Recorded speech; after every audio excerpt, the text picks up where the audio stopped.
Hello, everybody. My name is Martin Douglas. I am a contributor for Bandcamp, and it is the thrill of my professional career to be able to speak with my guest today about one of the most storied record labels in the history of music and the wonderful documentary on that label, Stax Soulsville U.S.A, which you can watch on Max, which is courtesy of HBO. Um, the guests that I will be speaking to today are Miss Deanie Parker, Stax Writer, publicist, and founder of the Soulsville Foundation, and Mr. Booker T. Jones of the iconic Booker T and the MGs. Thank you both for being with me today. And how are y'all today? Marvelous. Delighted to be here. I'm doing So well. good It's to great. hear. Wonderful. Doing very well. All right. I like your Oh, thank you very much. This is actually from the Stax Museum. I had to bust out some of the merch today. That's a good one. All right, let's get into these questions. My Mhm. first question is kind of a heavy one.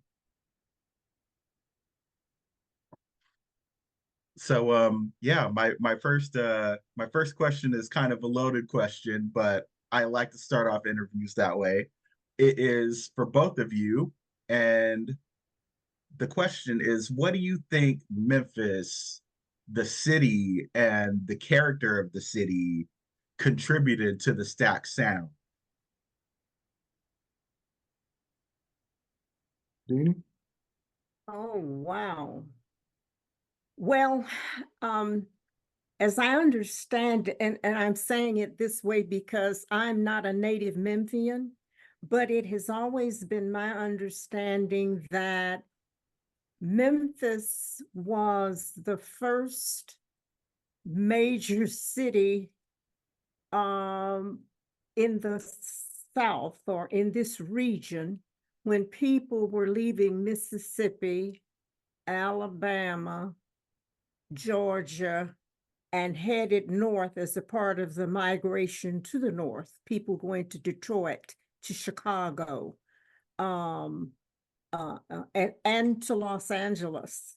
It is the first stop, and I think that some of those people migrating to other places in the United States stopped in Memphis. And so as a result, I think that the character of Memphis, especially the African American population, is a blend of music from New Orleans, the blues from Mississippi, gospel from Alabama, and certainly Memphis had its own music. When you think about the great W.C. Handy and other notable musicians, and so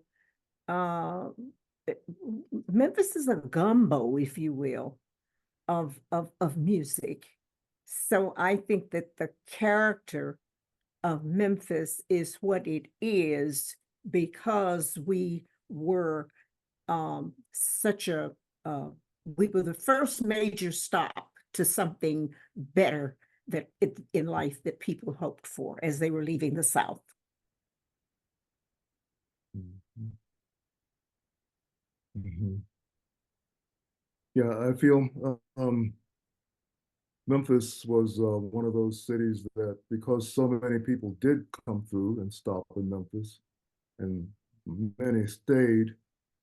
I can think of, off the top of my head, Louis Armstrong's wife, and just so many musicians that played in the clubs on Beale Street, starting with um, W.C. Handy from Alabama. And they left a mark. They left a memory. They left a feeling. They left a color.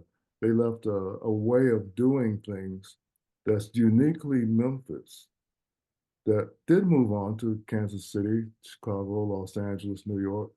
But Memphis, those musicians stayed in the city long enough to create a feeling and a force and an energy that is uniquely Memphis, that you could hear and pick up and feel in the clubs, on the street, and came through the teachers in Memphis. So many bands had their origins at Manassas High School, the big band that they had out there. So many famous jazz musicians through Booker Washington High School. And to be there in that energy, it was kind of hard to miss. It was just so beautiful and so enjoyable to hear the music and to learn from the teachers that it was just a uniquely great Memphis experience. Wow, so cool. Could you both tell me about being youngsters in South Memphis and finding out about Satellite Record Company and like hanging out there all the time and being able to listen to the music and just having access to all of that music?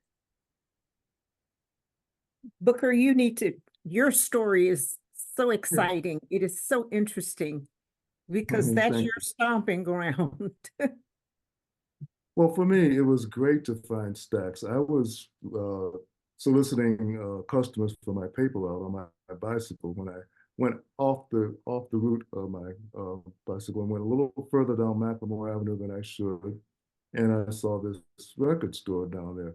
But it was great for me because I was having to persuade my dad to drive me out to Sears out in Northeast Memphis. This was a long drive to look at records and to buy records. I bought my first record there, and you couldn't just pick it up and play it on your own. You had to have help, and then you had to have money. But at Stax, or rather at Satellite Records, you could put your hands on any record in the bin, and either Estelle Axton or Steve Cropper would play it for you and let you listen to it as many times as you like and do whatever. So I was introduced to so much music at 926 Macklemore. Of course, my paper route customers suffered because their papers were late.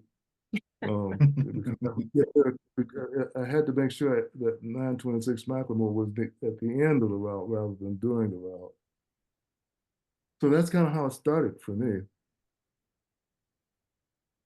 And of course, I was a junior in high school. And my Glee Club teacher, Johnny Mae Winston, decided that some of us who had formed a group to sing, a vocal group that is, that we should enter a talent contest on Bill Street, and they were plentiful. There was a talent contest almost every night. New talent was being discovered, and there was an endless source of new talent in Memphis at that time. We won first place in the talent contest, and the first place was an opportunity to audition for none other than the founder of Stax Records, Jim Stewart. And that was where I first became acquainted with Satellite Records. Met Estelle Axton, and she sought to hire young people as salespeople in Satellite Record Shop. So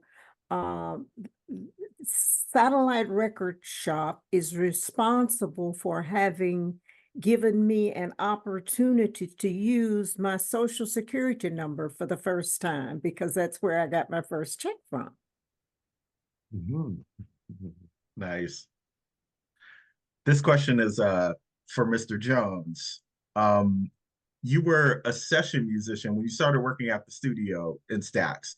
You were a session musician at first, and then you're jamming with Steve Cropper and your other colleagues and what would become the MGs, and somehow through sheer magic, and this is one of the things I love about music, the magic of improvisation. Through sheer magic, you created what would become Green Onions. Did you ever consider the fact that you would be on the marquee rather than just playing sessions for Stax? Was that something you Uh, had was that something you had wanted to do or even considered?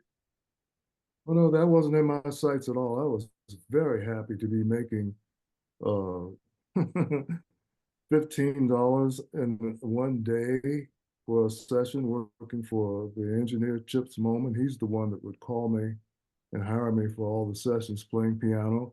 Or the very first one was for Rufus Thomas on baritone sax. They paid me all that money, which was in 1960, and that was $15. That was a huge amount of money to be making.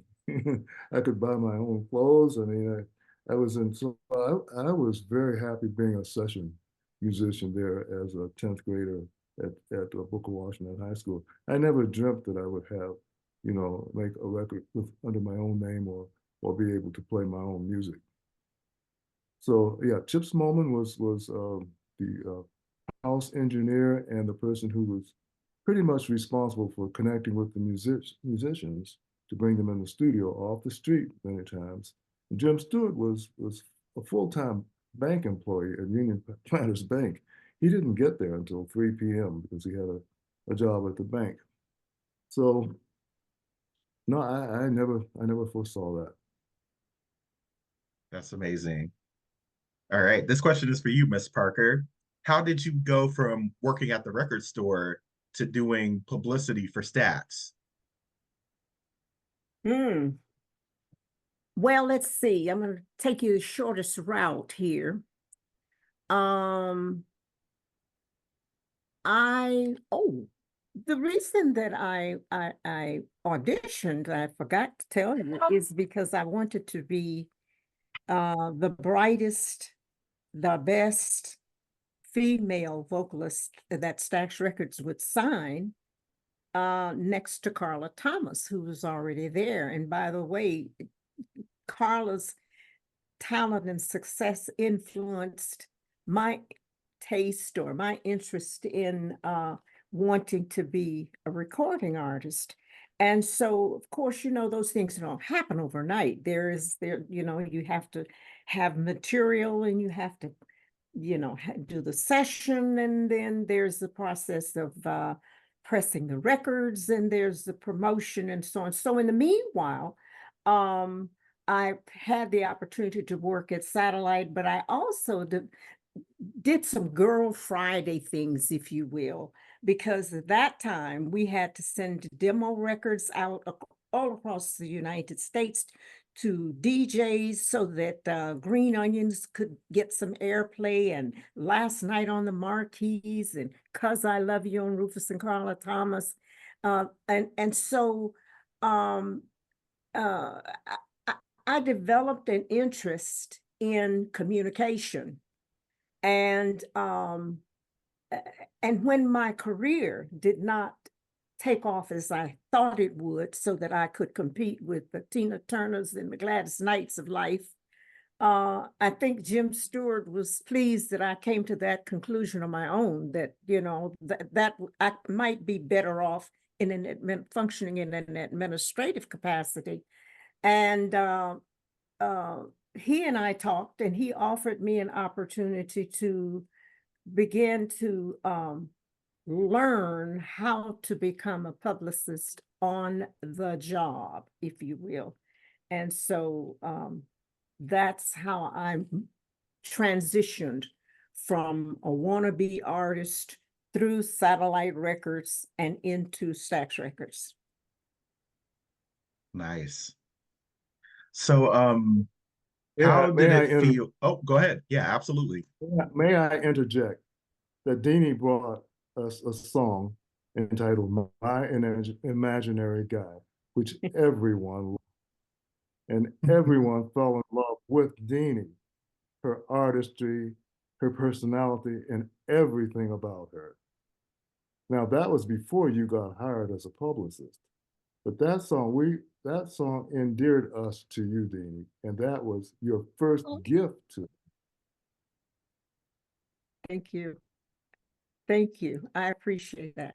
That song did pretty well regionally, but But you know, let me add to this, Booker. That song did well, but that song did not make up for what I disliked about what Booker T and the MGs experienced when they were on the road performing at that time. I had an opportunity to go out with you guys once or twice, and you remember we did a major concert in Macon that Otis Redding headlined, and that might have been the last biggest concert that I ever did, because it was very distasteful to me to have people fall in love with the music and you were unable to stop at service stations to use restrooms. You were unable to, you were not allowed to stop at a restaurant and get a hamburger unless you were going to go to the back door to be served. There were so many inequities, so many injustices that Booker T and the MGs and the Ruth Browns and these veteran artists encountered while they were creating and delivering this phenomenal music throughout the South, most especially. And you never knew if you were in an automobile that was a good automobile, a new automobile, a shiny, bright new automobile driving down 61 highway when a white sheriff might pull out of a cotton field and stop you for no reason other than you were a Black person driving a brand new shiny car. So those kinds of things allowed me to determine that that might not be where I should try to make a living and to seek opportunities in the administrative side of the business. I just had to say that because I admire the artists that could deal with that and went on to become the artist, the notable, the indelible artists that they are today. Do you remember? Do you remember that my parents hired a chaperone for me on that trip? Do you remember the person that drove me down there? I was so No. young. Remember, there was a driver that drove me on that trip because we couldn't stop. Yeah, they hired him, and he was crazy, but that's how I got to that concert. I was 17, maybe. Yeah, How I is can. he crazy? How is he crazy, Mr. Jones? Oh, his drive, he was over the speed limit the whole time.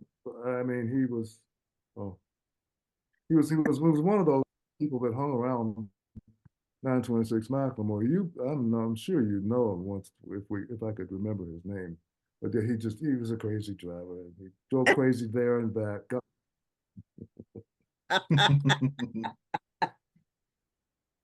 Well, Ms. Parker, I'm glad Amazing. you brought up the inequities of touring with Booker T and the MGs, because that leads into my next question, which is how did it feel for both of you personally to work for an integrated company during, basically the peak of segregation? Yeah, I it was was, go ahead. no, go ahead, Booker, please. Well, for me, it was a dream come true musically, um, politically, socially. It was uncomfortable. We knew we were breaking the law uh, because we didn't play in person with white musicians at clubs, and they didn't play at our clubs.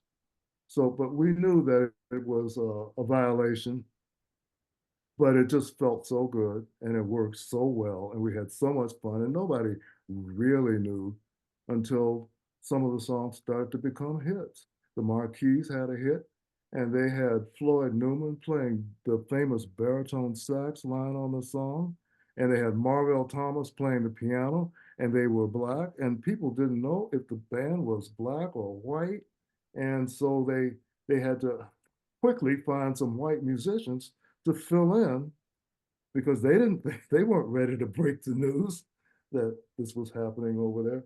And that happened on so many occasions. Um, it was it was the first, I think.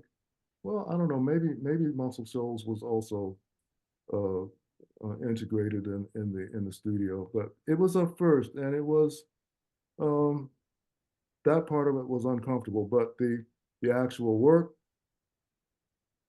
in the studio flowed so well. We had such a good time. We very few questions. We were just doing, and it was working, and it was wonderful. But once we stepped outside the door, we in our interiors we knew that we weren't doing something that was natural for Memphis.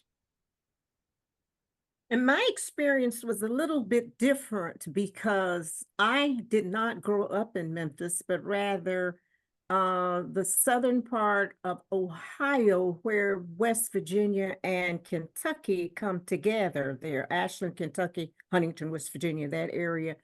And so during my elementary, junior high, and most of high school, I was attending an integrated school and lived in an integrated environment. Now, that said, it didn't mean that I was living in an area where redlining wasn't a typical practice. But it was like a seamless transition for me moving to Memphis. The only major difference was the schools were still segregated in Memphis when I arrived. So that was my first experience going to an all-Black school. Hmm. Yeah, and so as Stax is growing, the civil rights movement is growing as well. And tragically, you know, at the peak of the civil rights movement, one of the most significant tragedies in American history happened, which was the assassination of Dr. King. And I was wondering if both of you would share your insights on that period of time, and especially being in Memphis when Dr. King was murdered. Well, we were not oblivious to it. That's for certain. But like Booker reminded us that not everybody knew what the personality makeup and racial balance was in Stax Records. And I would venture to say that, the only integrated group that we had that was performing on the road were Booker T and the MGs. And I should like to think also, although I wasn't their booking agent, and I cannot remember if it was a consideration when they were being booked that they were deliberately being sent to locations that were going to be music friendly, artist friendly, didn't care about what color you were as long as you were performing up to their expectations. And to use one of Booker's words, Booker T and the MGs were an anomaly, and once they played the first note of Green Onions and Time is Tight and what have you, who cared? Because it was so freaking phenomenal, but I was not I was not an activist. I was not a civil rights activist, but all of us, those of us who were not marching, were supportive in our own ways. But then there was some Stax artists who were actively engaged. And I could understand both sides of that, Um, uh, what can you say about the death of Dr. King in Memphis, Tennessee, in a place where Eddie Floyd and Steve Cropper and Booker T and others would come together to write some of the hit songs that we listen to today, like Knock on Wood and other songs, and right downstairs underneath that room, 308, you know, it's where Dr. King was assassinated. I mean, it was, I think that it was traumatizing to most of us in many ways. Um, um, and everybody has his or her personal story about how they were affected by Dr. King's death.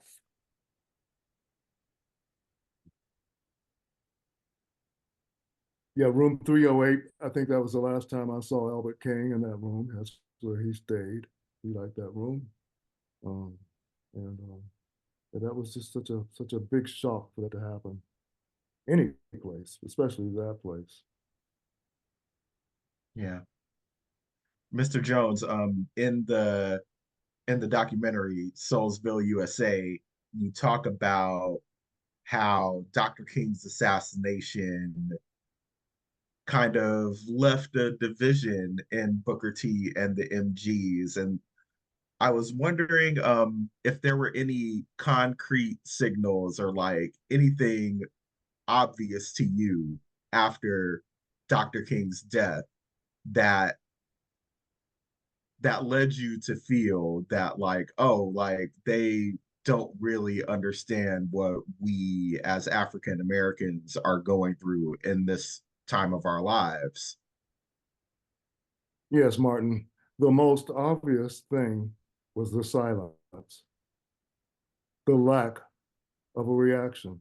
What company, what company in Memphis, Tennessee didn't have a reaction to the assassination? How, what, it was the lack of any activity, emotional, which was just so unnatural and so revealing in its hugeness. It was a huge hole there.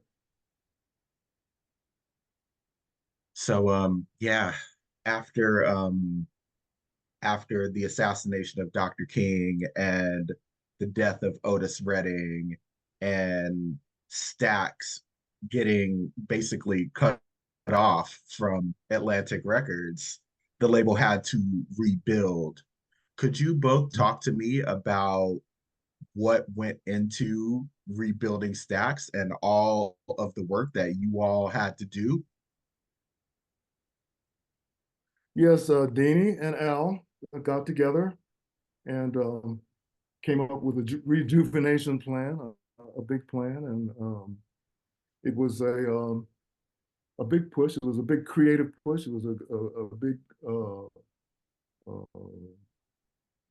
production uh, obligation and exploitation of our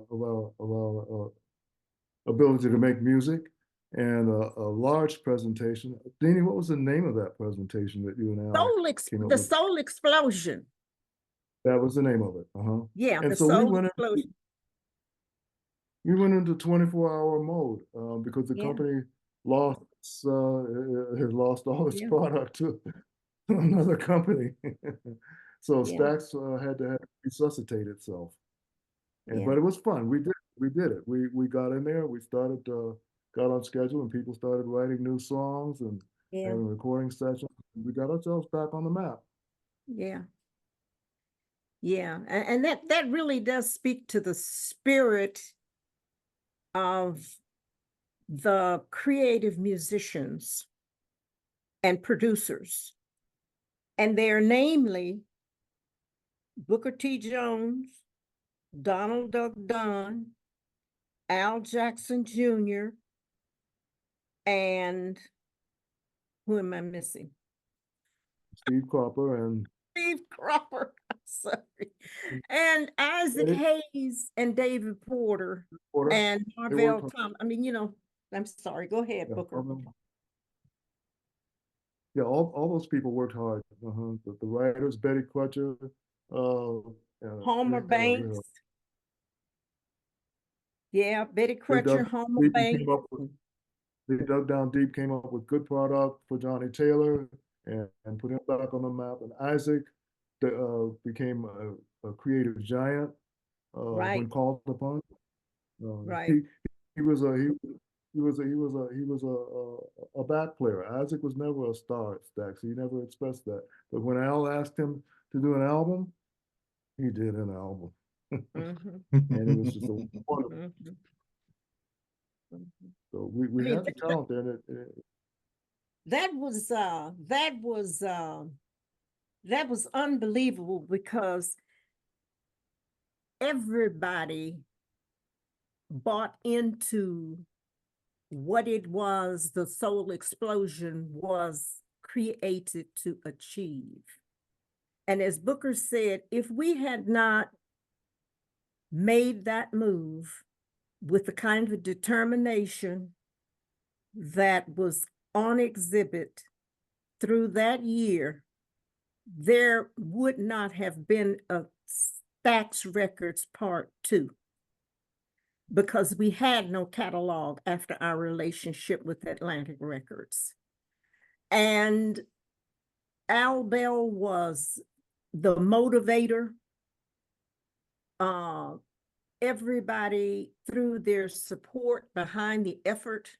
It was a dream come true for the composers, the Betty Crutchers, Mac Rice, Homer Banks, and those guys, because the demand for original material was at an all-time high. And as Booker said, the opportunity for an artist like Isaac Hayes, who had been in the background, who had been the music behind the vocalist for so long, had an opportunity to put on record those melodious sounds that only he had in his mind and heart, and presented in such a way that challenged us to introduce to the marketplace a long playing album. Have you ever heard anybody singing a song as long as Isaac Hayes could sing a song? I mean, it was just phenomenal.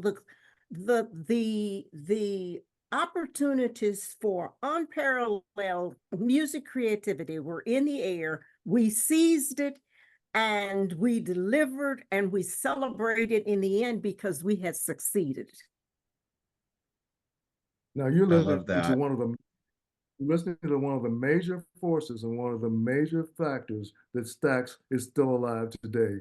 This is her right here. We have her here with us right now. She was a force in publicity, in the production, in the attitude, and in the whole thing. She was like she kept the wheel going.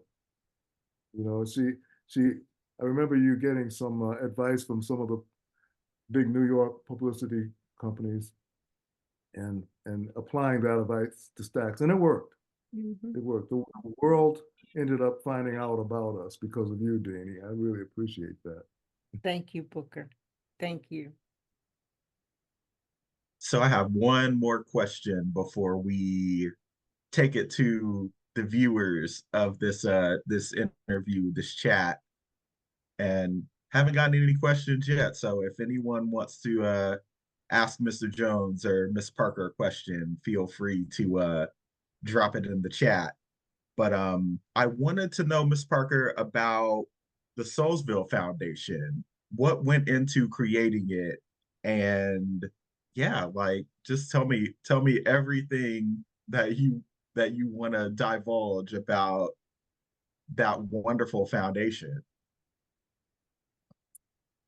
Well, I'm going to be very candid with you, Martin. Please Uh, do, please. After Stax Records was forced into involuntary bankruptcy by our bank of choice, which turned out to be criminal, um, which also destroyed our, well, not I won't say destroyed, but it interrupted our relationships and it reversed the significance of our financial independence, if you will. And it shot down our aspirations. Most of us had to get out of Memphis and breathe some fresh air in order to keep going. I came back to Memphis and I really had an attitude. It was not a positive attitude because the first thing that I encountered were a group of Stax enthusiasts who were trying to stop the bulldozers from tearing down the Stax building. And one of them called me and they said, well, aren't you going to meet us down here? We got the sheriff and we're trying to stop them from tearing down the building. And I said something that was really not kind. I said, but what does it matter that we're tearing down a building when the real issue here is that we destroyed the lives of so many wonderful, creative people? Who cares about a raggedy building that you're tearing down, you know?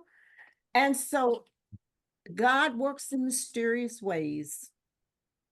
A couple of gentlemen approached me about becoming a part of their team to put a club on Beale Street and call it Stax. And so I met with them and I said, this meeting is not going to be, it's not going to have a successful outcome. You're not going to get my commitment to this project because, first of all, Stax does not belong on Beale Street. It belongs at 926 East McLemore. And I said, besides, I am insulted to think that you would reduce Stax Records to a club,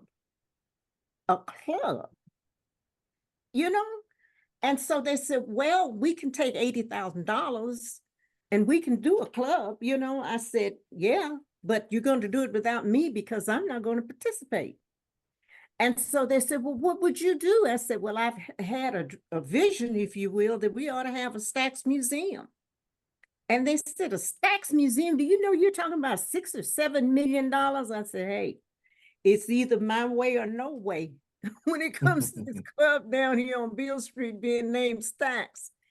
And so we began drawing up the plans. We even engaged a design architect. And the only thing that prohibited us from doing it was that we could not get the city of Memphis to embrace the idea, the project. We couldn't get the funding. We couldn't even get the political support that we needed at that time. And so I was, you know, sitting in, we had the paperwork, we had the chart of incorporation, everything. I was sitting in my office at Regional Medical Center in Memphis in the month of December. It was time to renew the paperwork. And I got a call and my partner wanted to know, well, what are we going to do? I said, we're going to turn in that charter because this is not going to happen. Memphis has no idea what they had in Stax. They don't appreciate it. And so, you know, hey, I've given it my best shot. And at about that time, I got a phone call from someone that I knew. And they said, there are a couple of people who are interested in what you're trying to do, and they want to meet with you. It was 30 days later before I agreed to meet with them. And when I did, what they thought should be done was exactly what I had wanted to do. Now, tell me God wasn't in that plan. And so some benevolent local funders worked with me and others, didn't do it by myself, to acquire that land and to build a Stax Museum of American Soul Music, to build a Stax Music Academy. And 5 years later, after we opened, which was in 2002, we had a Soulsville charter school there on that corner. But there were a lot of contributors. And if they didn't have money, they gave us muscle. And if they didn't have money or muscle, they shared their memories. And what we have today in that place is the music. And we're teaching it and we're showcasing it. And it's my dream come true. So beautiful. All right. Well, yeah, now we will get into some questions from the viewers. Don't want to take up too much of your time, Miss Parker, Mr. Jones. Thank you so much for doing this today. It's been a real, I was gonna say honor. Honor's not the word for it. Let's get into these questions. Okay, here's one that I had on my questions list that someone asked. I'd love to know a bit about Wattstax, how it came about, and what the experience was like.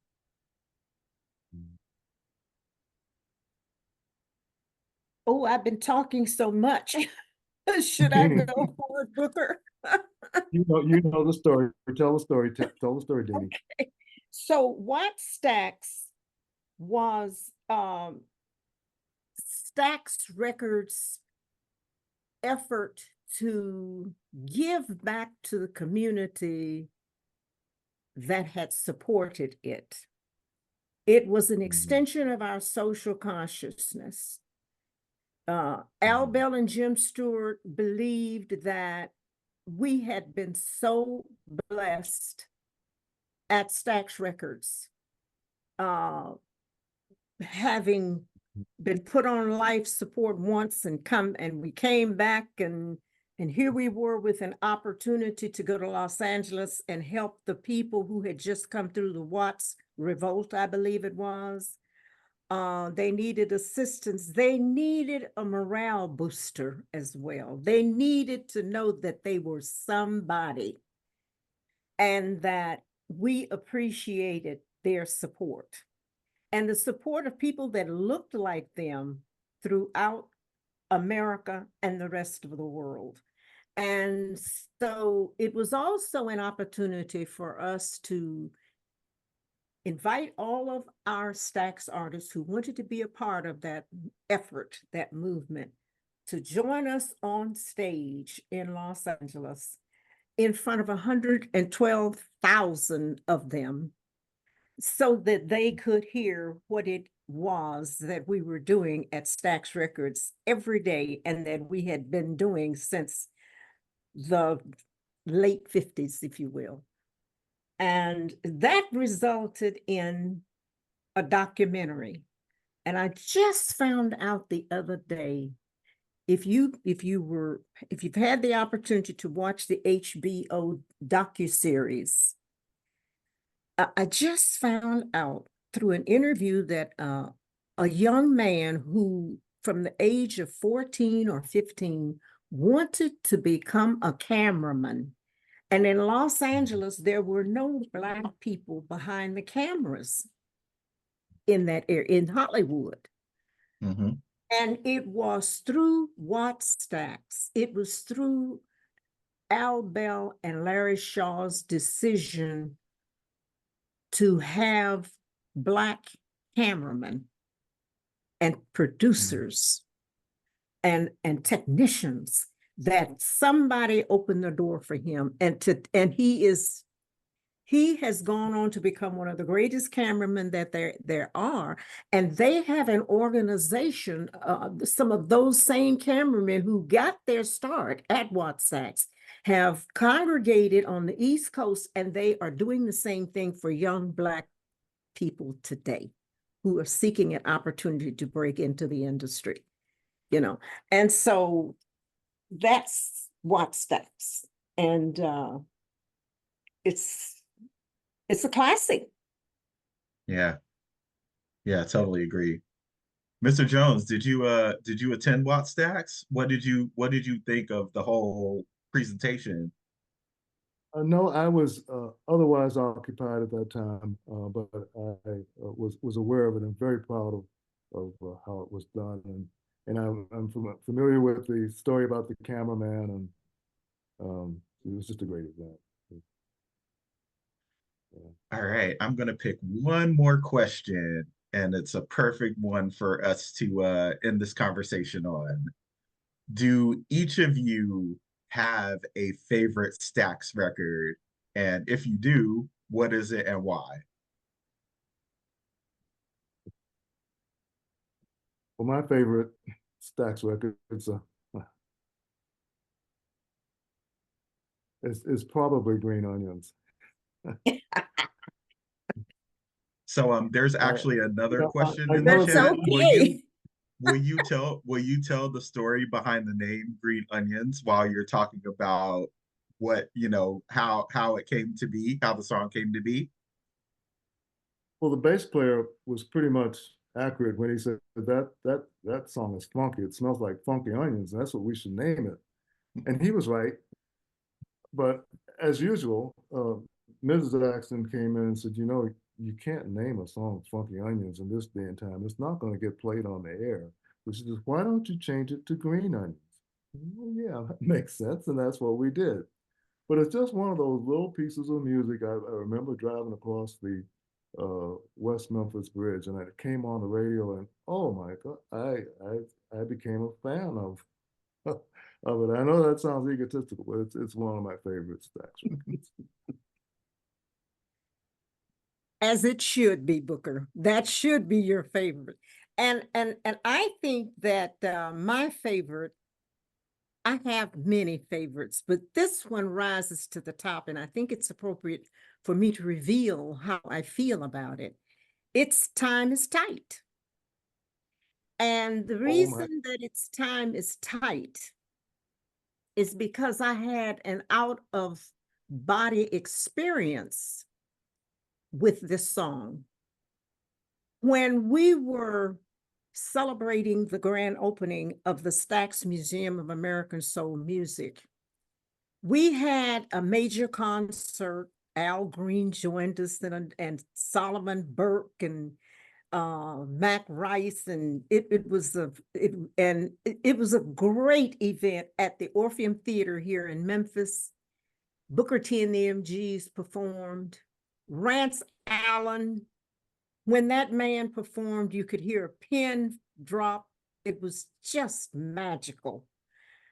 And the song that Booker T and the MGs played was Time is Tight. And I have always wondered what God gave to Booker T. Jones that he didn't give to any other keyboard player in the world.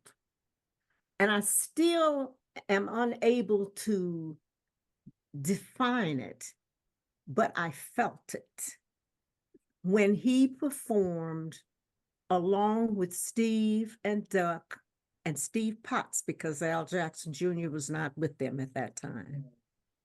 They performed Time is Tight. We met up, Booker, his wife Nan, and I, at a club for a bite to eat following the concert, and we were having a conversation. And I didn't know that Booker had had that same experience, but I remember Booker saying, I almost felt like I had an out-of-body experience when we were, it just blew me away because I had had the same experience. There is something in the fingers of Booker T. Jones that God didn't give to anybody else. And it's in his soul also. Maybe his fingers are tied directly to his soul, and nobody else has that anatomy. I don't know what it is. But well, that is that, huh? it's a real thing, and it's not just given just to me. That element that you're speaking of is, I don't know if it has a name, but it's in the music of Claude Debussy. It's in lots of pieces of music, and you can recognize it. It's a nameless faculty that comes through the ether that appears in music and makes people feel good. It gives people energy. It gives people strength. They don't know where it comes from. You're correct in saying it is definitely a God-given thing, and it's a wonderful thing. But it's in many pieces of music. And once you know what it is, you recognize it. Like I said, Debussy, Clair de Lune, that same element is there. And it's one of the things like sunshine and fresh air and the things that make you want to live life. So it's a beautiful thing. Thanks for mentioning it. Yeah. Speaking of being in an out-of-body experience, that is how I felt for the duration of this interview. I want to thank you both again, Deanie Parker, Booker T. Jones. This was an absolutely wonderful conversation.